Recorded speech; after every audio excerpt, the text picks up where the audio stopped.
मुक्काम पोस्ट बारड, तालुका मुदखेड, जिल्हा नांदेड येथील रहिवासी असून मी अल्पभूधारक शेतकरी आहे. माझ्याकडे 2.5 एकर जमीन आहे. मला मोठे पिकं हे घेणं परवडत नसल्यामुळे मी आपल्या शेतामध्ये झेंडू, बिजली आणि गुलाब ही पिकं घेऊन मी माझा उदरनिर्वाह करीत आहे. आणि याच्यातून आता मला बरीच थोडीफार आमदनी बी चांगली होती.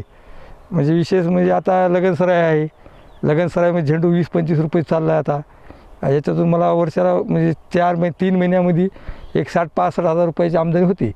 तर हे माझ्यासारख्या शेतकऱ्यांना हे करणं फार आवश्यक आहे, जेणेकरून की आपल्याला आत्महत्या करायची वेळ येणार नाही. हे मी माझ्या दृष्टिकोनातून हे चांगलं पीक घेणं हे चांगलं आहे. या व्यतिरिक्त दुसरे कुठले पिकं घेतात? या व्यतिरिक्त एक मी मागं 2 वर्षाखाली बैंगन घेतलं होतं, याच्या म्हणजे 30 गुंठे. त्याच्यामध्ये मला एक 60-70 हजार रुपये आमदनी झालेली आहे. मला ते बी चांगलं वाटलं. मग हे ऊस घेणं, केळी घेणं हे आपल्यासारख्या शेतकऱ्याला परवडत नाही म्हणून मी या शेतीच्या मागं लागलेलं आहे.